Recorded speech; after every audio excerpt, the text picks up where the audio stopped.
you, Richard. Hey, thanks a lot for having me. You can hear me, right? Okay. Classic Zoom question to start everything off with. Yeah, so I wanted to begin by mentioning two news stories that have been in the news over the past week, because I think that they display some of the international reach of conspiracy theories in the present moment, and they also display some of its both tragic and farcical features. Firstly, the farce. This man is called Tobe Hayden Lee. I'm assured that the tinfoil hat that he's wearing is ironic. Last week, he went into a COVID ward at the East Surrey Hospital to find an elderly friend who had been admitted to the hospital with coronavirus-induced pneumonia. On finding the man, he disconnected the oxygen supply to the man and then attempted to walk him out of the hospital, telling staff that he was going to take him home in order to treat him with zinc tablets.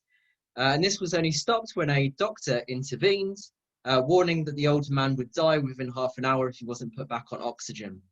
Hayden Lee argued in response that coronavirus is not a real disease and that it's best treated with zinc tablets in any case.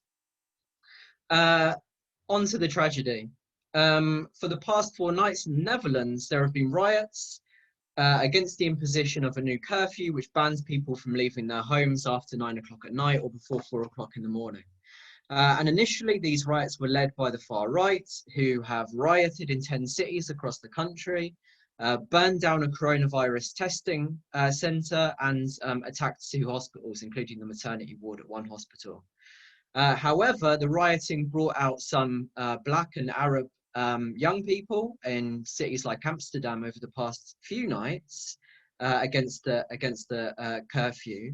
And in this context, the far right then switched to campaigning against rioting and saying that they were protecting the population against Moroccan rioters, and have set up patrols in certain areas which are being supervised and backed by the Dutch police force. So I wanted to start with these examples because I think that they show how widespread and enduring the conspiracy theories surrounding COVID-19 have become, and the ways in which the far right can begin to capitalize out of them. Most people here, most people anywhere, will probably be conversant with the primary conspiracy theories that are popular at the present moment. That the virus was produced in a biological weapons laboratory, that epidemic diseases are part of a shadowy plot to depopulate the earth, that coronavirus is caused by the rollout of 5G telecommunications infrastructures, that the vaccine is a cover for population control, and so on and so forward.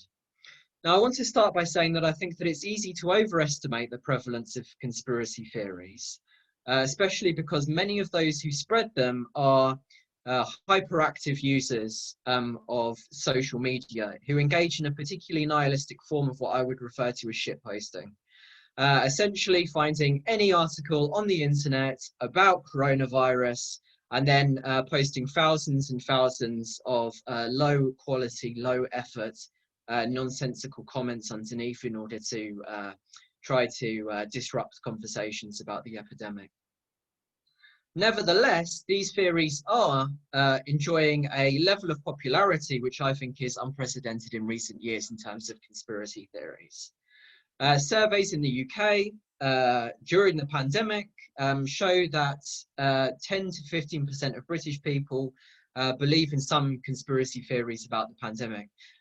For example, about 15% of people believe that the main role of restrictions on mask wearing, the mandating of mask wearing in public places, is for the government to exercise control over the population rather than for people to exercise control over the virus.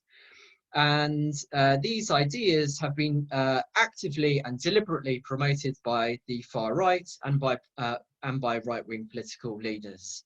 Many people refer to conspiracy theories as marginal. Now, that's correct in some senses, but it's also incorrect in others.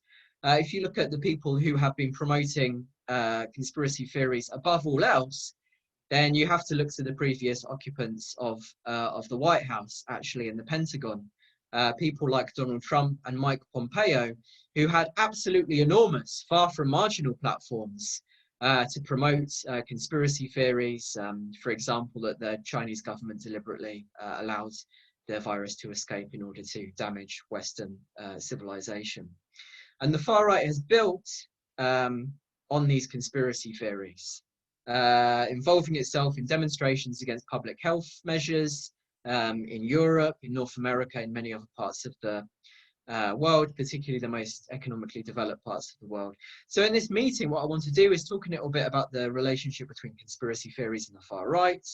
I want to talk about what the prevalence of conspiracy theories in 2021 tells us about the state of contemporary capitalism and the type of mass consciousness that results from it.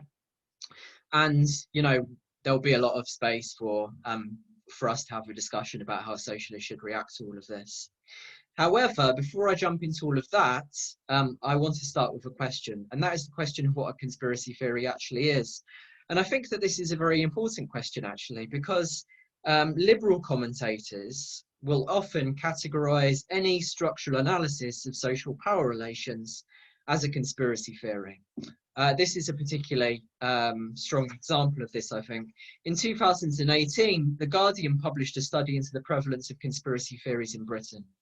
And its headlines claims that a shocking 60% of Britons believe in conspiracy theories. Now, if you look at the picture from the Guardian website here, you would be forgiven for believing that 60% of people believed in anti-vax conspiracy theories, or that aliens have visited the Earth and that it's been covered over by the state. This is, in fact, not the case. The most widespread conspiracy theory identified by the Guardian was that even though we live in what's called a democracy, a few people will always run things in this country. Even though we live in what's called a democracy, a few people will always run things in this country. And this is a conspiracy theory that 44% of people agreed with.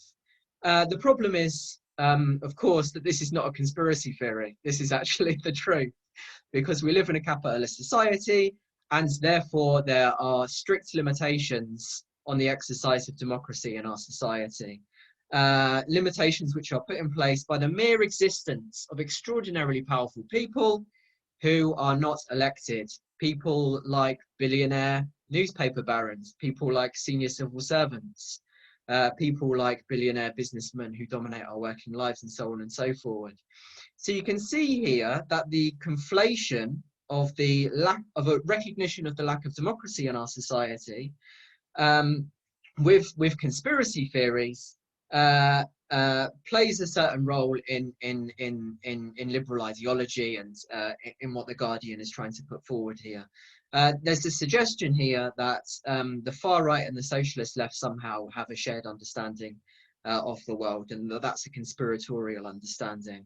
So I think that it's important that even when we reject conspiracy theories, we at the same time acknowledge that conspiracies are actually real, that capitalist society abounds with conspiracies. Figures in the ruling class are constantly talking to one another, constantly making decisions about the lives of millions of people behind our backs, and constantly cooking up crooked deals, as we've seen from the emergence of what people are now referring to as the chumocracy during this pandemic, in which every Tory and their neighbour has got a government contract for the delivery of PPE or some other aspect of the public health measures in place. However, conspiracy theorists typically go beyond pointing to the swamp of sleaze and scandal that surrounds the most powerful people in society, and they make deeper claims about the structure of society. Typically, they will claim that society is fundamentally structured by conspiracy. And because of this, they typically also fail to understand other ways in which the world is organized. So rather than offering a structural explanation of the way in which the system is organized, what conspiracy theories typically do is argue that there's an elite in-group at the top of society, and that in-group controls the rest of society through conspiracy, by which I mean through personal contact with one another and through sharing knowledge, privileged knowledge of a plot which they are all in together. And it's because of this structure of conspiracy theories that when you hear conspiracy theorists talk on the internet and so forth, they will commonly refer to the mass of people as sheeple, because the mass of people just accept conventional ways of understanding the world because they don't have access to this privileged information about the plot, which the elite group are all involved in and which the conspiracy theorist has somehow managed to gain access to. And connected to this general structure of a conspiracy theory is an overestimation of how much elite groups are motivated merely by the desire for power. So it's often claimed that the only goal that our rulers have, that the elite group in society has, is to grab more and more control over ordinary people simply for the sake of exercising control. And in this way, conspiracy theories tend to mask the way in which society is actually shaped by capitalism, is shaped by impersonal forces, such as the drive for profit, which is the most important consideration in terms of understanding how society is organized from my perspective. And a very clear example of how this plays out in concretion is the way that conspiracy theories in 2020 and 2021, the central claim which they make is that governments and big businesses have sought to exaggerate the real dangers of COVID-19 in order to grab dictatorial powers. And obviously, the exact opposite is actually the truth. You know, every step of the way, governments around the world, in America, in Britain, in many, many countries, have attempted to downplay the dangers of COVID-19 in order to keep the economy open and in order to keep profits flowing. And they have placed profit over absolutely everything else. And in fact, as we've seen from the closure of schools in this country at the beginning of the year, which was forced by the teaching unions, actually public health measures have often only been delivered, effective public health measures have often only been delivered because of pressure from below. Now, the blindness of conspiracy theories to the economic dynamics of exploitation and the capitalist system mean that these theories often appeal to social groups which have a material interest in denying the reality of exploitation and the disadvantages of living in a capitalist society. So one of the most active groups in Britain which campaigns against mask wearing and mass testing and social distancing and lockdowns and so forth, conducted a survey of its members and supporters last year, and it found that of those in work, 44% are either self-employed or are small business owners. And this is an interesting figure because in the general workforce, only 15% of people fit into this category. And since the government announced the closure of shops and leisure venues in November, there was actually a spate of articles in local press which reported on how small business owners had put copies of the Magna Carta up in their windows in order to claim that this would allow them to not close their shops and so forth. It actually happened in a jiu-jitsu gym down the road from me in Stockwell in South London, strangely enough. And these appeals are rooted in conspiracy theories of long-standing in Britain that the Magna Carta is a defence against a conspiracy at the top of society, which is trying to take away our rights as Englishmen or whatever. Of course, this is completely ridiculous. The Magna Carta, for those who don't know, is a medieval document which primarily concerns itself with the distribution of geese and sheep and other things that medieval people were interested in. But as you can see from here, the Financial Times actually had to write an article warning people that this was not an effective defense against legal action. but anyway, it's quite easy to see where this stuff comes from. It's annoyingly obvious in many ways.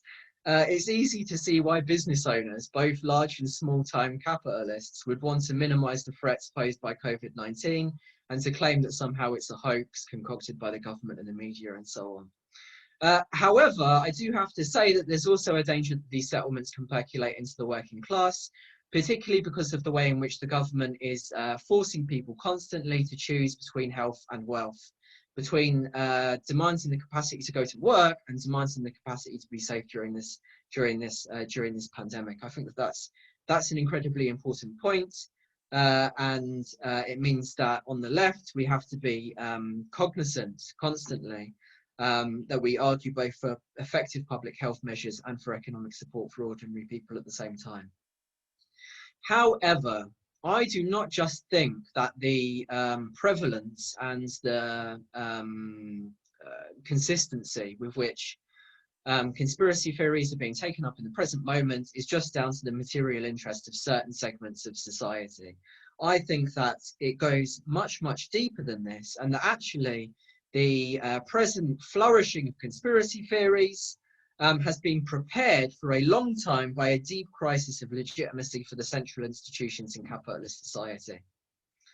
Politicians and state functionaries and experts have become associated with decades of neoliberal reform, which have impoverished ordinary people. And you can see very clearly how this can play out in terms of the debate which happened over Brexit in 2016 in Britain, actually. I think that this is an event which underlined the scale of this delegitimization of some of these central institutions in society. If you think about it, by the way, I don't just want, you know, when I talk about Brexit and why that vote happens, the result happened in the way in which it did, I don't want to discount the fact that it was also driven by many factors, including hostility to migrants and so on, and racism and so on and so forth. Nevertheless, if you think about it, all of the leading institutions in British society, all of the leaders of the mainstream political parties, the Bank of England, the Confederation of British Industry, all of these authorities in British society endorsed Remain and told voters that if they voted for Leave, it would be a disaster. And yet 52% of those who voted voted to Leave. And I think that this reflects declining trust in politicians and in journalists and in other social authorities. And actually, it's not just me saying this. There is an annual survey report which is conducted in, I think, 20 different countries, or more than that, actually, over the past 20 years, that shows that this is a trend across the world and that it's tied to increasing inequality. As inequality rises, so does public distrust in politicians, journalists, NGOs, business institutions, governments, and so forth. Now, in the context of the pandemic, what I think is happening is that this declining trust means that many people are skeptical about the real interests which lie behind government and media responses to the crisis. And for some, this distrust is now widening to include public health bodies and public health advisors. And of course, this cynicism towards public health bodies and government health advisors is actually being accelerated by these self-same institutions because for the most part, they have been complicit in the implementation of public health measures which have been confused, have been contradictory, have been ineffective, have been irrational, and have often actually also been authoritarian. Every step of the way, public health policies have been fitted around the needs of business. And then when those public health measures don't work, we have the likes of Priti Patel coming out and telling us that it's ordinary people who have caused the deaths and the suffering. And in fact, this is precisely the mix of factors which produced this phenomenon, which I talked about at the beginning, of these riots in the Netherlands, which the far right have initiated. In the Netherlands, a curfew was introduced by the Dutch government, which meant that people can't leave the house after 9 p.m. Of course, this is a completely ineffective public health measure that does almost absolutely nothing in terms of fighting against the virus, but it does put the blame on ordinary people. And it also does harm the lives of ordinary people who live with extended families or live in overcrowded housing and so on and so forth. And this produced the space in which the far right was capable of pushing back on public health measures more broadly, and was capable of building up his confidence and then leading people onto the streets in these riots.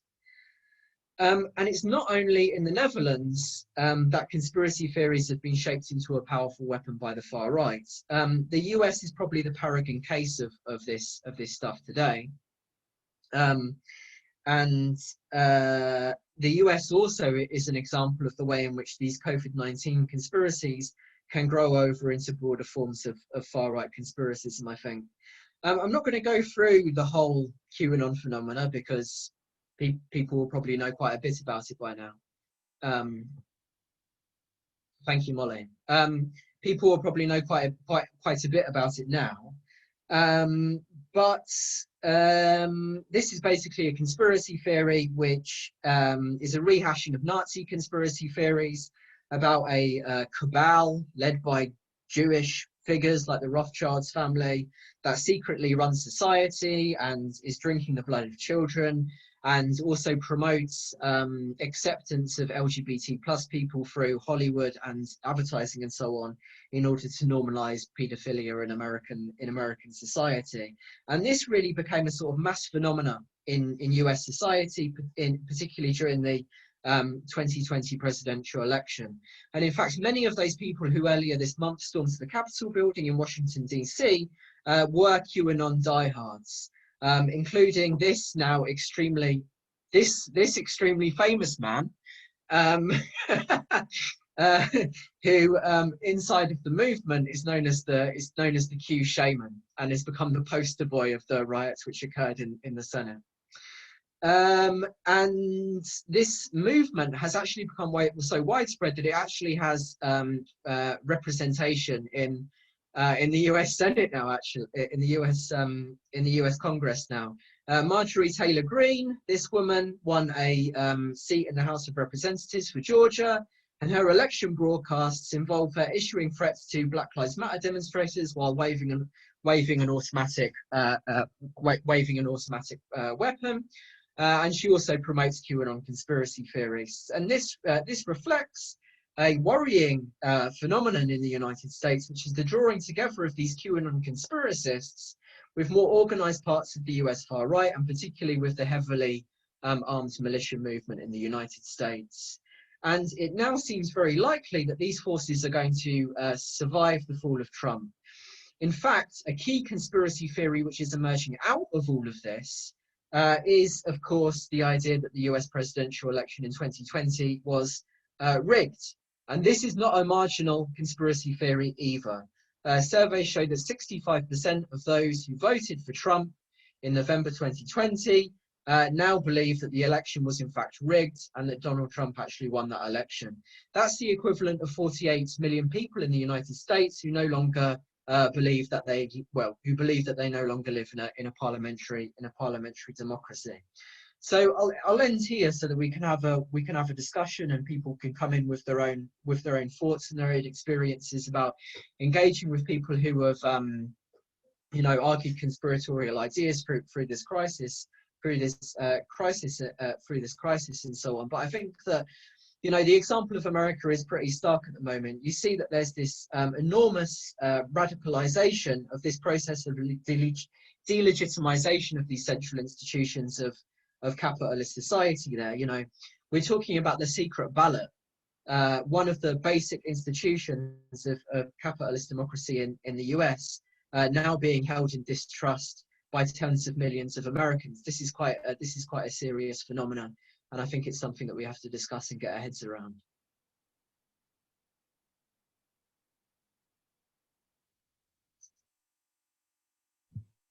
Thanks, Richard. Yeah, so we'll go to discussion now. I don't know if... Okay, cool. We'll go back to Richard to sum up. Yeah, thanks for all of the useful contributions that people made. It's been an interesting interesting discussion, as it always is during this meeting.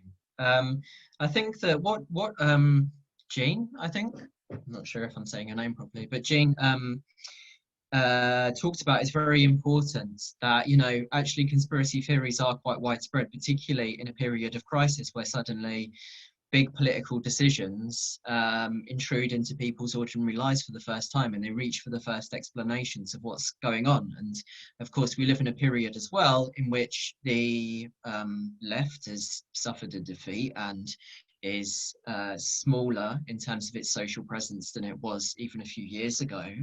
And this is a big problem. And, you know, also the official left, the leader of the TUC, Keir Starmer, and so on and so forth, have held the hand of the government through this whole crisis, and so are therefore, you know, suspect in the eyes of a lot of people. And this opens a place for conspiracy theories, and we can't simply write all of these people off as part of the far right or anything like that. And actually, I would argue that conspiracy theories go a lot further than the far right in terms of the political tendencies which they tend to be associated with. If you think about liberalism, for example, I mean, liberal writers and commentators are often the most aggressive in terms of saying, you know, that they hate conspiracy theories, that they're against this irrational form of thought, and so on and so forth. But how exactly would you characterize the idea that the Trump vote, the election of Trump 4 years ago, or the Brexit vote in Britain was actually somehow part of a conspiracy from Russia, or was somehow manipulated by Putin or something? Actually, if you look at contemporary liberal discourse, it is often implicated in conspiracy theories. And I'm actually reminded of something which is in the new copy of International Socialism Journal, which people should have a look at if they haven't already, which is Judy Cox's article about the Paris Commune and women, the role of women in the Paris Commune, an absolutely fascinating article. But one of the details in it is that she talks about the fact that after the fall of the Commune, all of the authorities in France and across the world actually said that this wasn't an uprising that was caused by the contradictions of capitalism, by the immiseration of ordinary people in Paris. This working class revolt was actually the work of Karl Marx, who was supposedly the Red Professor who had controlled the whole thing from London. And I think that this points to something, which is that conspiratorial thinking is often central to the thought of capitalism, because often the people who are in control of society are unwilling to admit that they rule over a contradictory society which produces poverty and immiseration, and which leads people to revolt or to follow populist leaders. For example, in terms of voting for Donald Trump, and therefore they have to ascribe these phenomena to some sort of infiltrator or some sort of conspirator from outside of the system who causes these events. In terms of vaccine hesitancy, I think that people are absolutely right as well to talk about the understandable suspicions that certain parts of society have towards vaccination. And of course, these vaccinations are being produced by, in large part, being produced by pharmaceutical companies, which people are right to distrust, and so on and so forth. And, you know, there's a liberal response to all of this, which basically says, well, what we should do is just throw everyone off of the internet who puts forward any sort of anti-vaccine arguments. And you've seen this over the last bit of time. I mean, Facebook and Twitter and so on, just purging anyone who's associated with these sorts of arguments. And I think that this is dangerous, because obviously it sets a precedent in terms of the authoritarian powers which can be given to social media platforms. And, you know, you saw this with the taking down of the Socialist Workers' Party national page as well, and the fact that we had to have a campaign in order to reinstate that page. But it also speaks to the fact that liberalism is incapable of understanding these deeper problems in society, which are leading to the production of conspiracy theories. The disengagement from traditional liberal sources of authority, the distrust which exists in society, they have no plan to confront these sources of conspiracy theories.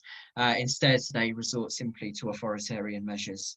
Instead, I also think that it's important to say that the cause of conspiracy theories is not the internet. I know that no one has actually said this in this meeting, but this is a common theory in the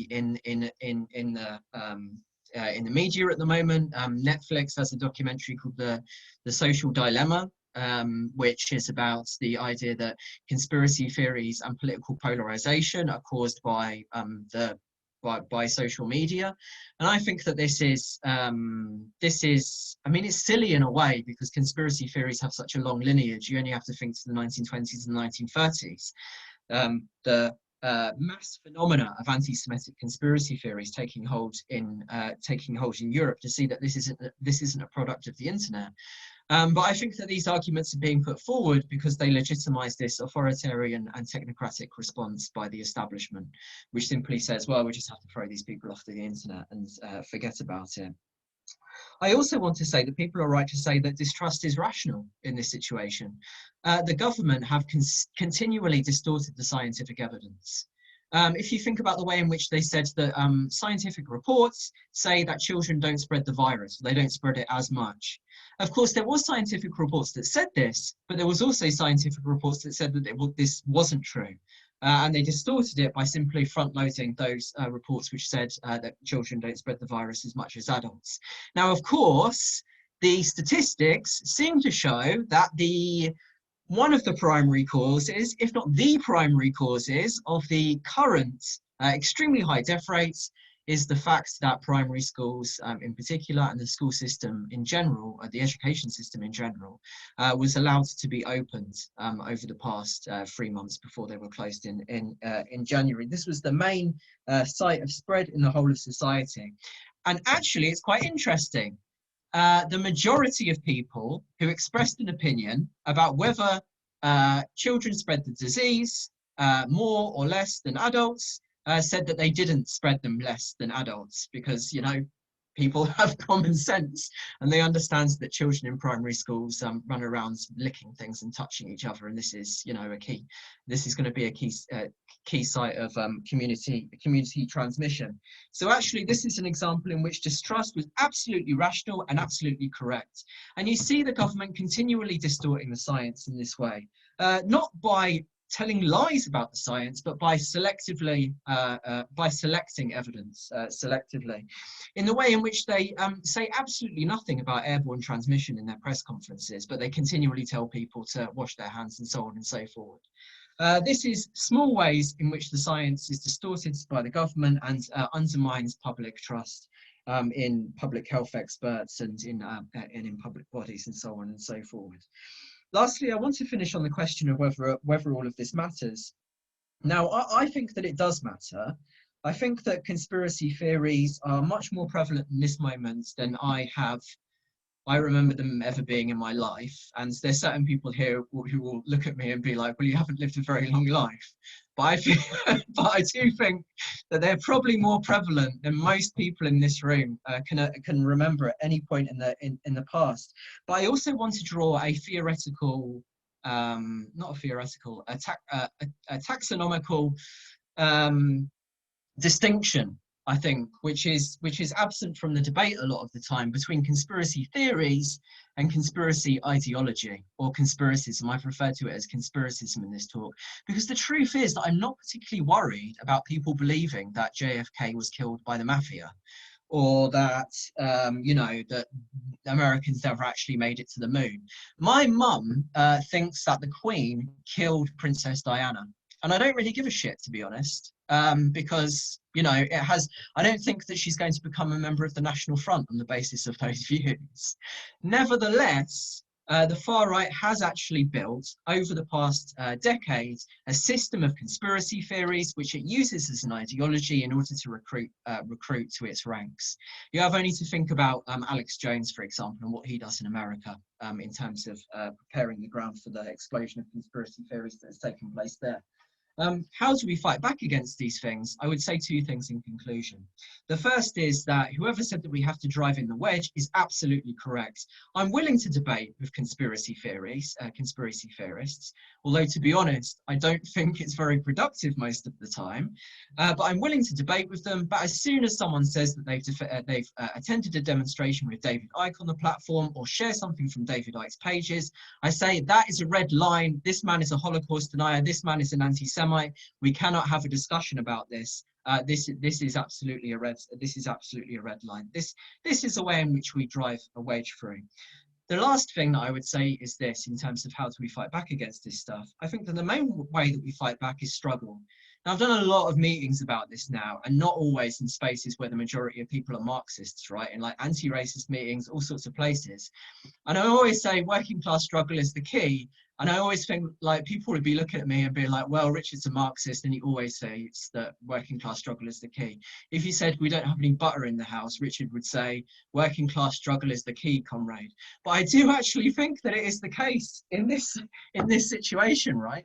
These people who are driving the hard conspiracist arguments from the far right are driving this argument so as to present themselves as an oppositional force in society. When struggle emerges, these people have to choose. For example, over the question of schools, do you stand with this callous government, which has allowed 100,000 people in this country to die, or do you stand with the teachers who are fighting back, who are the real force of resistance and opposition in society? This is an important way in which we can expose these people, and this is the importance of building working class struggle. And sorry for talking for too long, Molly. Thanks, Richard. Okay, cool.